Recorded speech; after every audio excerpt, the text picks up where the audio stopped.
Hey everyone, welcome to Let's Vibe. I'm Grace. Hi all, I'm Yuna. We're the co-founders of Let's Vibe. We're both entrepreneurs, product experts, and data nerds. It's been a while since we've last posted.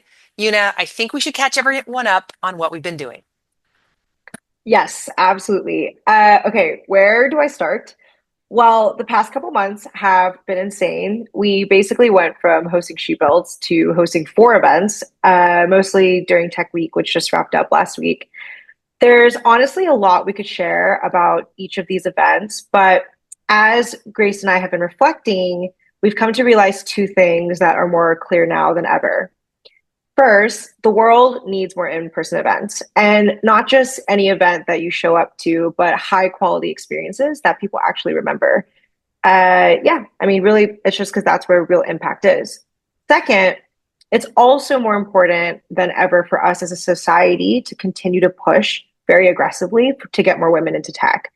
It's just something as simple as making sure that women have the same access to these tools.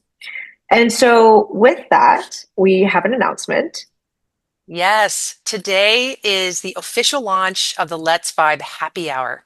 So the podcast is still us, and it's still the same nuggets that you would expect, but with the added value of we're now going to bring in our dear She Builds community into every episode to highlight the incredible work they are busy doing. And our first guest we're excited to announce is Christina Karaba.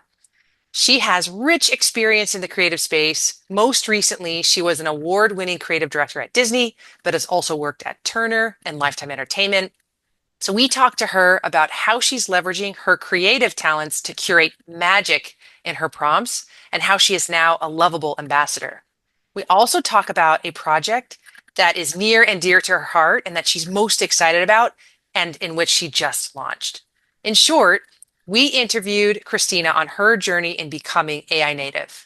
So, with that, let's kick off our first happy hour with our dear friend, Christina Karaba. Let's do it. Let's vibe. All right, cheers, ladies.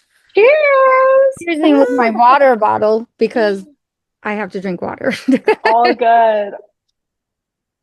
No, that's perfect. It's my Oh I Love the man, aim color. yeah, I aim to that's a drink this water every bottle. day. That's Honestly, my that's goal. so good for you and good for your skin. That's amazing. Trying so Mhm. hard. All right, well, Christina, Grace, this is so exciting. Welcome to the Let's Vibe Happy Hour. So this is our first episode doing that, and Christina, you are our first guest on the Let's Vibe Happy Hour. I feel so So honored. Thank you. we are honored, and yeah, thank you so much for making the time. Obviously, there's a ton of reasons why Grace and I immediately thought of you as the first person.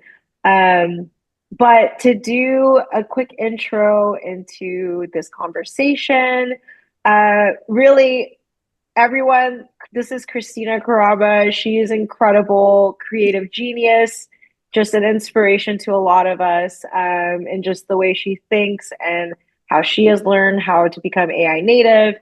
And yeah, we just want to have a free flowing conversation today about your thoughts on AI, creativity, and really just anything you want to share. Grace, anything to add? No, that was great. And maybe I'll just add my intro to you. Christina was, of course, our work with Lovable, and I'm sure we'll dive in there. But I just remember you on a call. We had just met, and we were solving for some issue around how do we prove our value. And we're on this call, and you said, I created this. It was like a benefit value analysis based on the impressions that you get. And I was just blown away by how quickly you put this this tool together. So I knew right away, like, I need to be friends with this woman because she knows her stuff. So Oh, thank you. Thank you. Yeah, the event partnership calculator, which has yes, now been used in 14 countries. Oh, that's amazing. And I'm It not is awesome. surprised. bananas. It's so Wait, crazy, that's but so it's just cool. like a thing that I give people that are organizing in their community and need to speak marketing to people who don't speak marketing, right? So Yeah. it just helps people show the value of their event to a potential partner. Amazing. Yeah. No, absolutely. And also you just crunched it out in like 20 minutes and sent it to all of us, which was No, it awesome. was, to be fair, it was 3 hours on a Sunday. But Okay. yeah, I mean, the truth is though, like you all inspired me too, right? Like being in community with you and planning with you and seeing that we were all running into the same thing. I was just like, what fixes this? And Yeah. then Amazing. I whipped it up. No, absolutely. Well, it's really appreciated. And on that, just to go off of Grace, talking about this intro, yeah, the context is kind of cool here. I in very separate threads, Christina, you and I met at Artists in the Machine in LA, and we also were kind of like connected online before then, and we like didn't even realize it. But That's so great. It's yeah, like it the was universe pulling you crazy. many, many ways to get connected, which I Oh, it love. was so crazy. I think I'm sure I told you guys, but yeah, literally we connected on a WhatsApp group chat, and then the Oh, first person I sat next to at this conference, which was a completely unrelated thread, was Christina. And oh, I did anyway, not know that. I love that story. That's And we had so yeah, never good. seen each other in real life. never seen each And other. Eunice's Oh, like picture on WhatsApp does not have her face. So like it's not like we knew who each other were at all. It's just Yeah, like no. this really cool woman yeah, sat next to me. We started talking and I was like, we should exchange info. And then I was like, oh my God, I already I have you. have your. yes, yeah. No, it's the IRL. When that moment, that was crazy. And then Yes. I basically was like, "Your glasses are really cool, and can we please be friends?" But yeah, and then over time, you and I started getting into Lovable, and you'll get into sort of the things you're working on, and then Grace through SheBuilds. So then we all really just came together through this Lovable community. Uh, but yeah, so just wanted to add some color there, and then I guess I would love to give you the floor, Christina, and just all things on whatever you want to share with AI creativity and yeah, whatever comes to mind. Yeah, I'm very verbose, so tell me when to Yes. shut up. No, We love please. verbose. Yes. So what I'll say is I started using AI because of my fear of it, right? As Mm. someone who's a creative director, has worked in brand messaging and brand creative and brand soul development for a really long time. When I saw AI and I was like, well, crap, does that mean we're all of us that work in advertising on the creative side, like, are we all going to lose our job? Like, is that what's going to happen now? So, what I normally do is when I'm scared of it, I run into it because like once you like knowledge is power, right? So like once you know things, you know whether or not if you're justifiably scared or if you're just scared because it's new and you're not sure, right? So, I started using ChatGPT first, like most people. Um, and then after about a year and a half of using ChatGPT, it might even be longer than that. I don't even know. Like the years are weird. Like I can't um Yeah.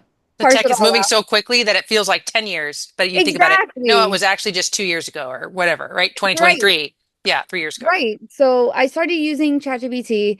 Then the ChatGPT the OpenAI Palantir partnership happened, and I was Yeah. like, I'm never using ChatGPT again. So then I started researching what other tools I wanted to use, and that's when I moved to Claude. So I basically broke up with ChatGPT and told it I was breaking up with it, and I made it write a letter to Claude to learn how to work with me. I So love that. so I said to ChatGPT, I'm breaking up with you. I'm unhappy with your leadership, and I want you to write them a letter and tell them why I'm mad at them. And so ChatGPT wrote a letter to OpenAI leadership. I sent it to the support thing. I clearly got AI support back. I went back to ChatGPT and I was like, I got the form response. I need to break it so it actually pays attention to me. I was like, what's the response to this to actually like make it be a flag that someone will pay attention to? And so it wrote again. And I put that one back into the support reply. Then I went back to ChatGPT and I said, okay, so this is it. I'm deleting my account. Write a letter to Claude. And then I started using Claude from there.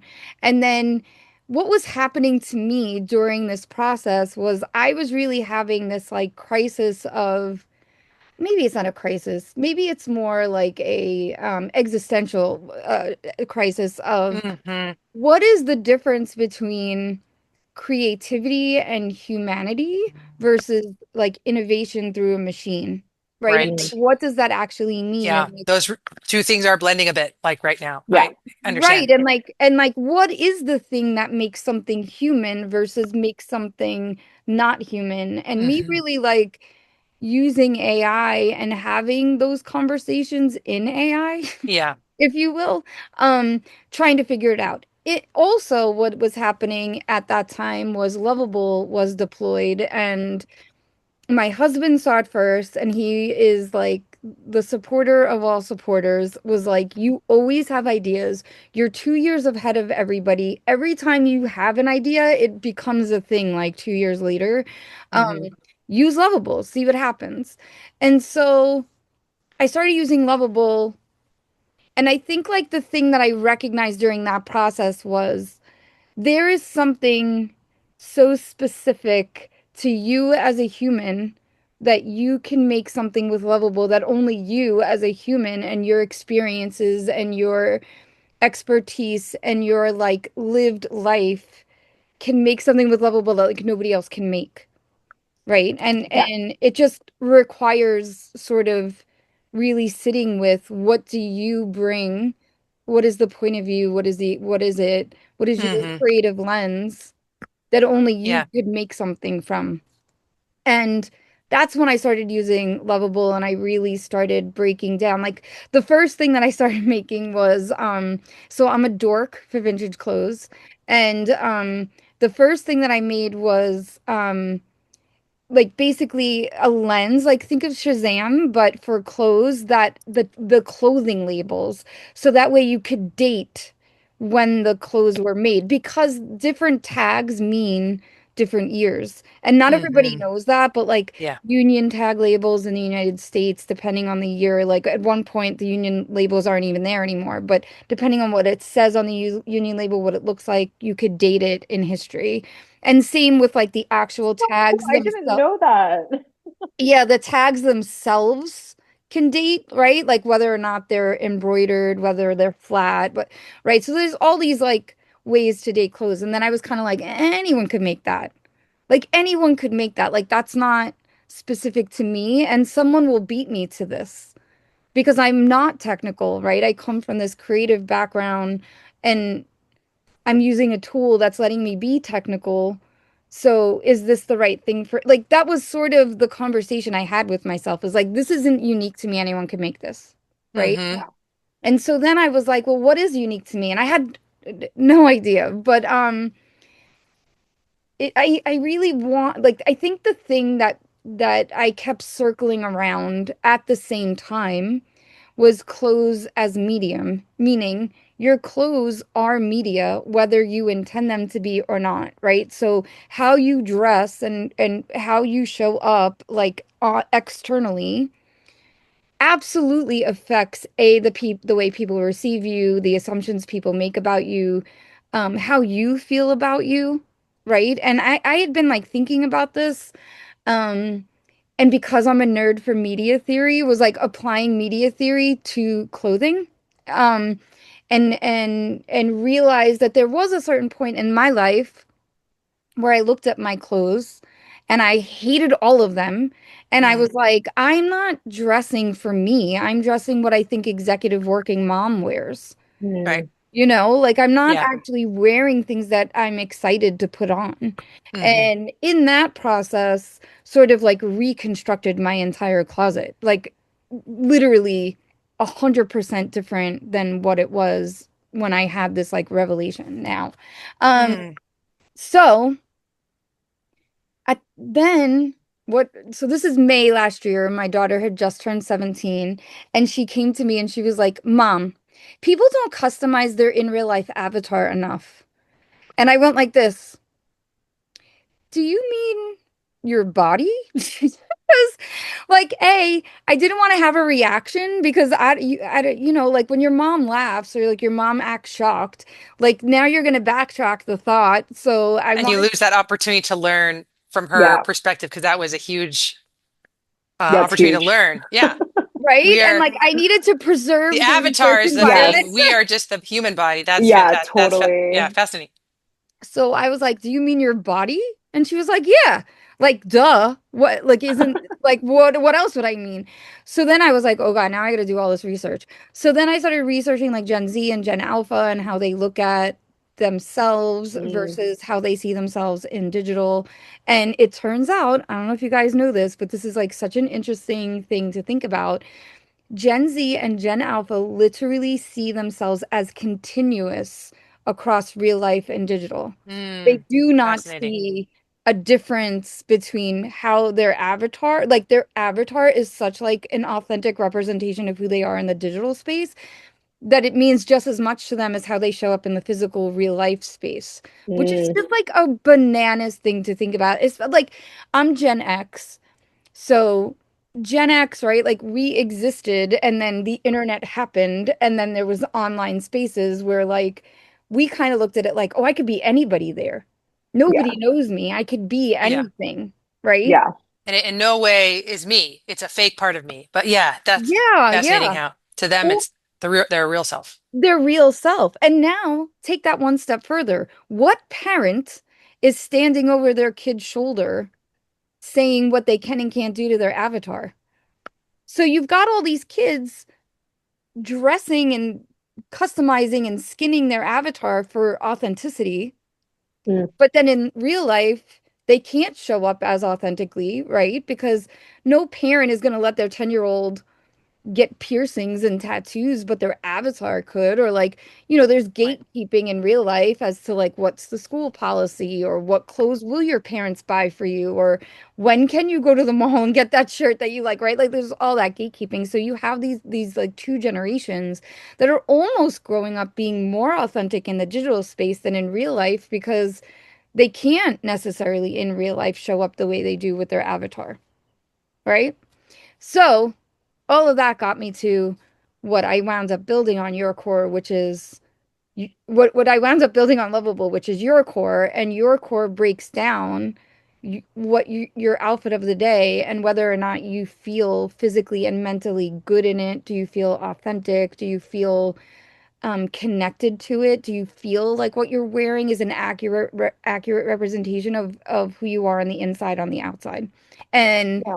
that's what I wound up making because of this whole like revelation I was having about AI creativity, kids and how they feel on the internet versus in real life and all of that. And really looking at tech and clothing as media, right? So like I really don't think there is much of a difference in AI platforms and like giant media conglomerates, right? Like there's a message that happens, there's information that's sought out, there's a company POV and bias filtered through the AI. It's media. So we already have a company, a countrywide critical thinking media literacy problem. And now that's just amplified with this new thing. So, yeah, that's a very long answer to your first question, but I hope that it like gives the context of the way in which I built with Lovable. Yeah, no, that was great. I have a couple of That was questions too amazing. now. I'm sure you have some Go questions ahead. Go. No, too. I have a ton, but go ahead. Go ahead. Yeah, so I think, so a couple of things you actually answered maybe one of them or kind of alluded to the answer for one of them, but my three questions were number one was I can only imagine how interesting your prompts are because of that first story that you told about how you broke up with ChatGPT and Claude. Like I bet your prompts are very comprehensive, well thought out. So I kind of wanted to go there and thinking of, our beloved Kat's research about being kind to agents, right? I just wonder about your prompts to the agents that are powering Lovable, how that maybe impacts your output. And then the second thing is you mentioned your husband had pointed out to you how you have that X factor of staying ahead of trends and oftentimes can spot trends ahead of time.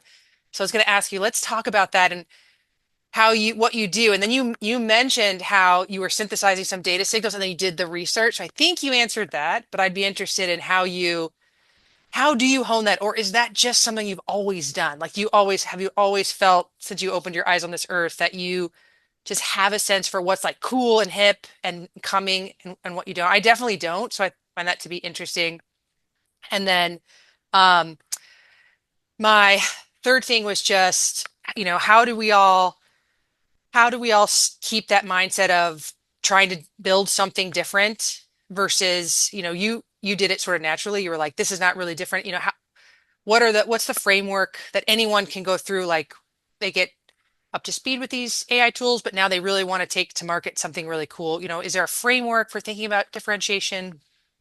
Um, Okay. Well, I'll start with so for a long time, I thought I was psychic. And then I learned I just have really, really unique pattern recognition skills and there it is. Yep. I learned things in a different way, right? So, I really thought for a very, very long time I was psychic because I would just know things. Like I could pick out, you could play an album for me and I could pick out the singles that will do amazing on charts. Like I can see a trend. Um like here's a thing, boat shoes are back, Sperry boat shoes. Mm. I think Thank shoes goodness, because I kept all five of my pairs. Thank goodness. so I'm jealous because I don't have any of mine, but I literally remember and see the patterns connecting now. Mm. There is a boat shoe to tree torn pipeline. So I'm convinced that tree torn sneakers will come back. Um, and if not tree torns, then like simple white, like almost like Keds. And if you look, Prada literally just released like a Ked like sneaker. They're basically Ah, Keds, but they're $900 because it's a Prada on Prada them. on them. Yes. Um, but I really, and then Tree Torn just came out with like a collab with like J. Crew and somebody else. Okay. So like I knew that would come. I just knew that. I I picked up on that little, I don't know, pattern and Hmm. knew that would happen.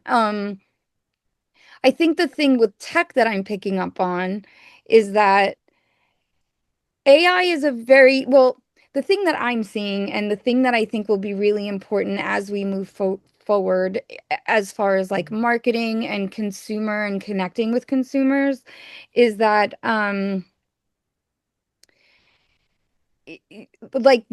like I hate even saying this word because all the tech bros are saying it right now, but taste, like in having that like ability to sort of connect with what actually is taste versus like Yeah. lacking taste.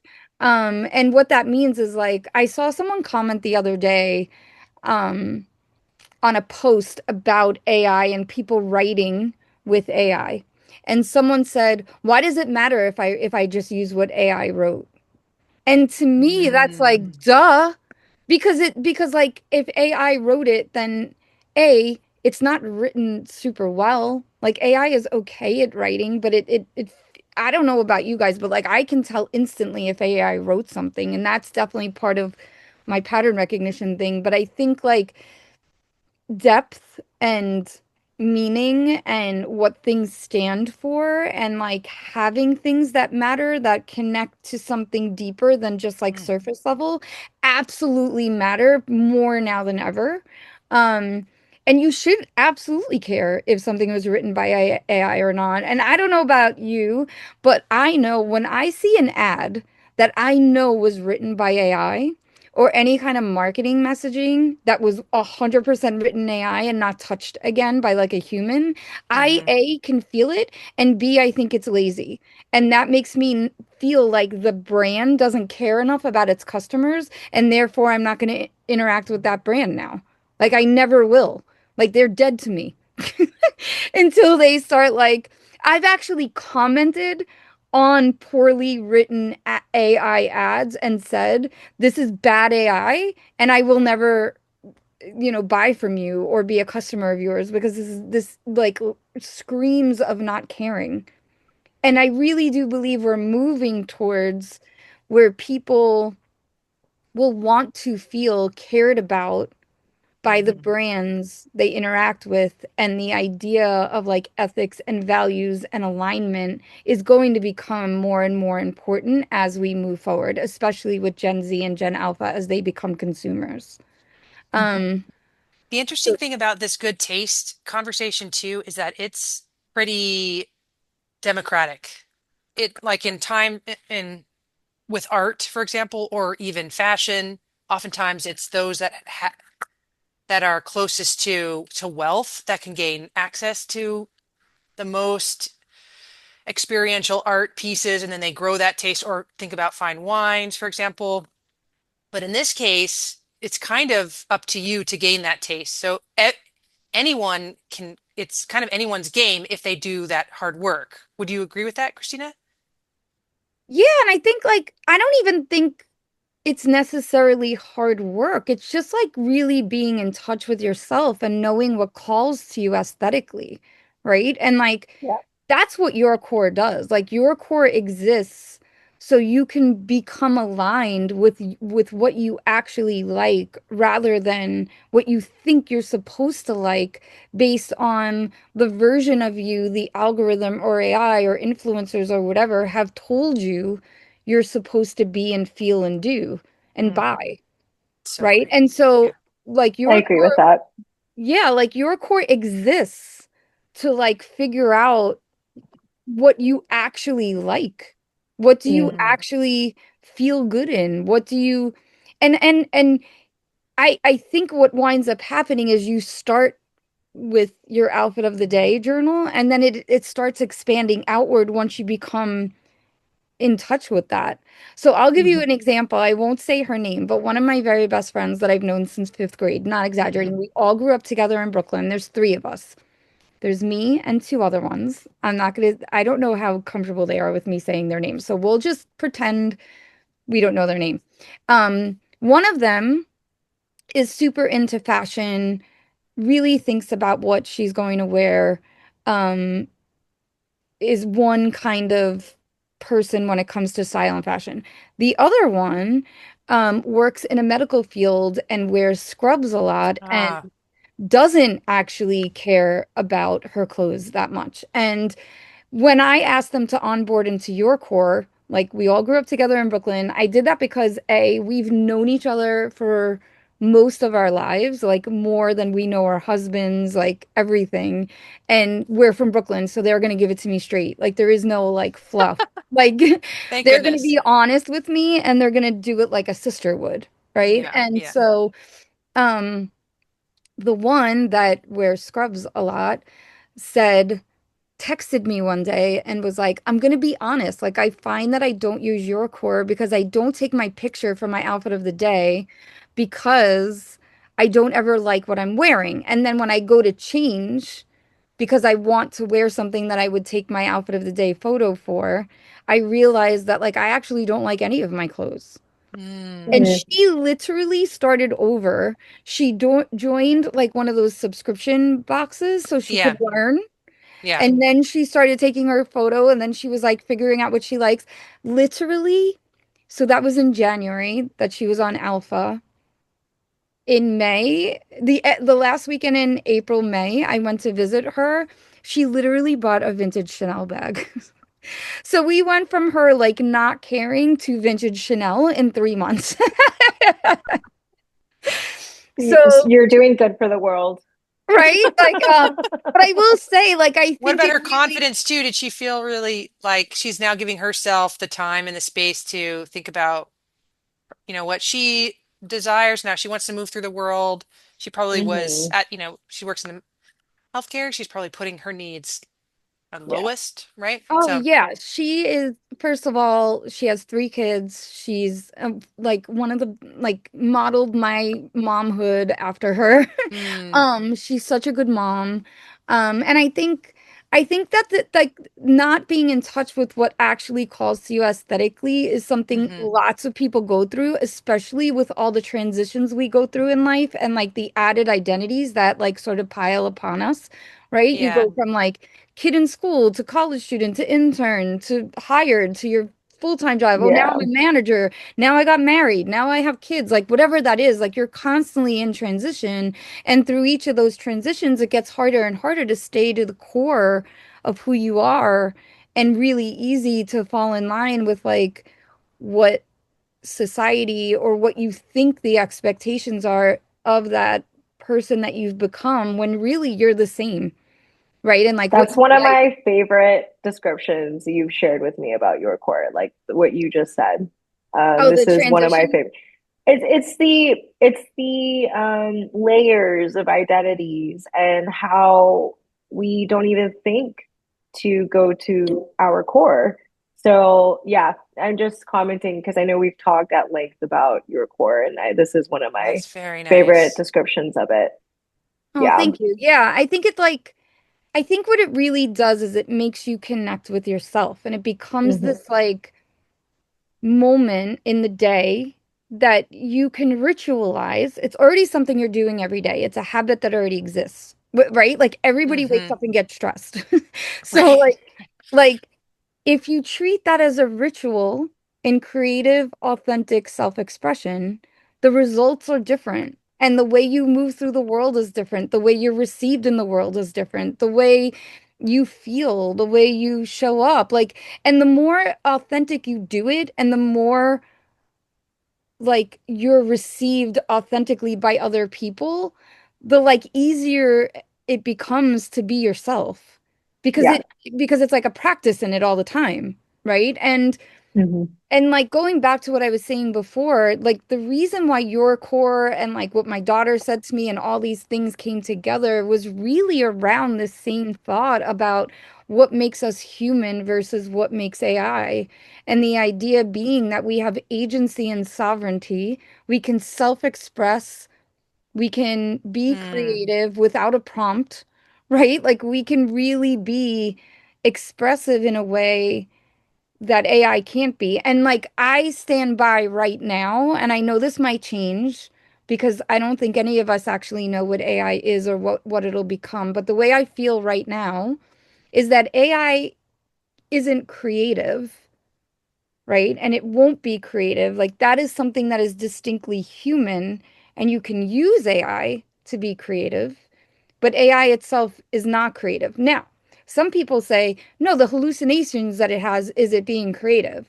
I don't I don't buy that. I think that that's just it being lazy. And It's still Yeah. replying in a light of a prompt.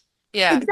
exactly, Like right? you So like still pushed it down the hill a bit. Didn't just wake up and then think like, what if I went for a hike today or something. Yeah. exactly. So, And it mhm. can't like wake up and be like, how do I want to show up in the world? Like who am I? And what does that person dress like? And like what actually do I like? Like do Mm. I like the clothes that I'm wearing? Like I don't even think people think about it, you know? Yeah. Like, you're buying what you think you're supposed to, or like, oh, this is what this influencer said everybody's wearing. Like it, but who cares? What do you want to wear? You know? Yeah, no, I think that's a great question. And I think, just to bring it back to the creativity piece, it's interesting because, I mean, the reason why we're diving so deep into your core is that AI has unlocked building and the ability to bring your core to life. And in a way, like that's the use that you're talking about of using AI to be creative about also, and it's kind of like an inception because it's the product itself is to unlock your own human experience and creativity in yourself. I think the question I have remaining that I'd love for you to just share with people is when you think about AI collaboration and how you use AI to build, how you use it to amplify your creativity or, build, what are just some of the things that have been really helpful for you or some of the patterns you're recognizing that you have whenever you approach using AI? Because I think a lot of people are very stuck in the fear mindset because they immediately think it's taking over creativity, that they're missing the opportunity of using Mm. it as a Nice. tool to further, enhance your creativity. So yeah, I'd love for you to just share your own experience with that. Yeah, I mean, I think the people that are never AI don't understand how to use AI. Like, I really think like if you're never AI, like it's gonna be as if you never Googled anything 20 years ago. Like, you kind of have to learn it. Like it doesn't matter if you're never AI or not. It's happening. Like, I think I wrote a LinkedIn post once that was like the cat's out of the bag. And I don't know about you, but have you ever tried to put a cat in a bag? Like it doesn't go in the bag. Like, so like Yeah. it's not going back in, right? I really think in like your core was really designed this way on purpose. Whereas there is a way to use AI where a human and AI meet together at a seam with neither one overlapping each other. And this goes back to sort of what I was saying earlier about you should care whether or not someone wrote it with AI or just copied and pasted it from AI. There is a different output that you get, right? I Yes, never like what AI writes. right. It gives me a great structure. Sometimes it gives me, I'm like, oh, that's a great line. Good job, Claude. Like, but it's never great. It's never really good writing. Um, what I find that I use it for is like well, first of all, I'll say I'm neurodivergent. So, and something that I benefit from is out loud processing. It's how I learn. I learn through like talking it out. So I talk things out with Claude, get to like synthesize the thoughts that I'm actually having, and then write from there. Which I think is something that benefits me. Like if I had had this when I was in school, my gosh, I would have Yeah. been so much better at school. Um, like being able to hash it out with someone. I mean, not a someone, some it, I guess. But like being able to have that back and forth and like sometimes like Claude says things to me and I'm like, no, that's not what I'm saying at all, but I think like you have to be willing to like know that it might be wrong.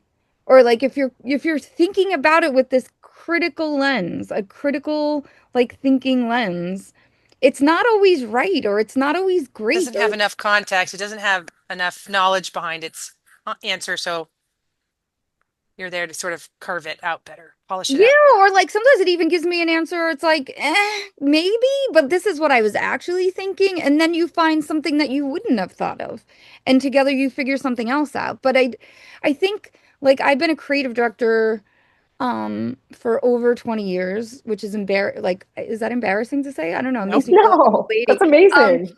Amazing. but as a creative director, what I'm doing with AI is creative directing.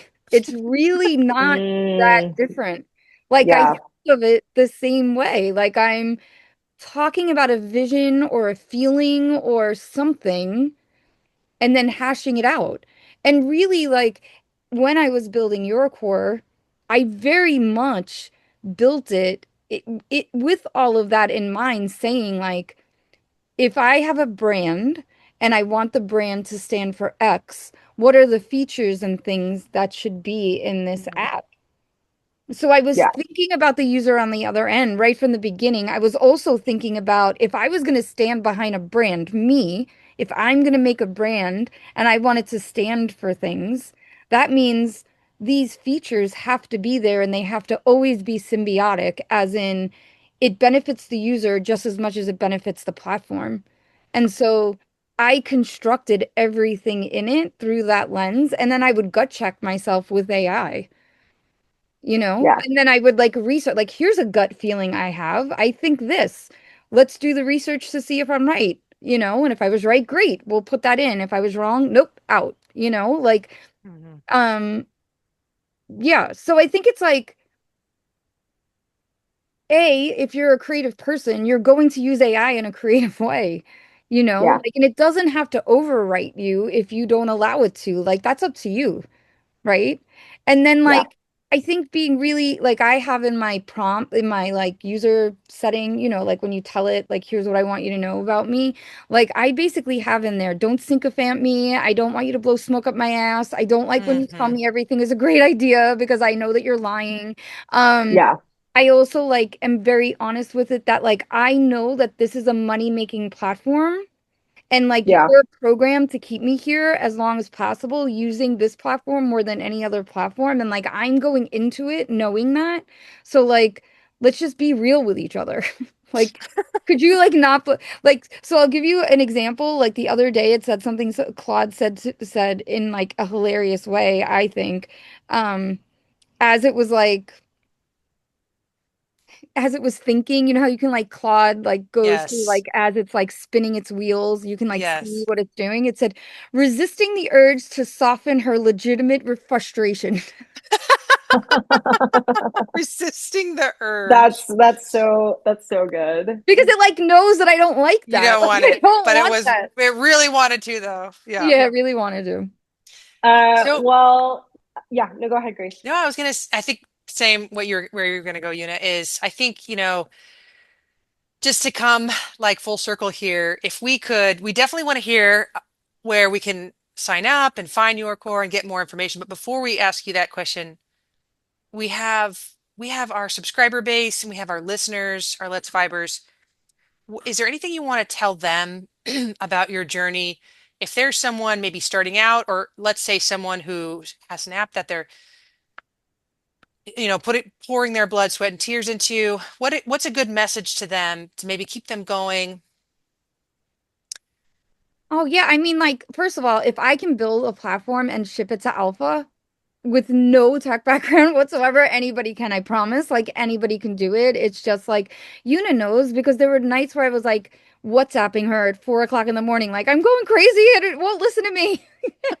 Um My favorite messages. I love you. um But if you just stick through it and you move through it, one of the I'm a lovable ambassador, and one of the chats that I always say at the beginning of events where like I'm bringing people in is I treat AI as if it's an alien, meaning like it has no context for what it is to be human.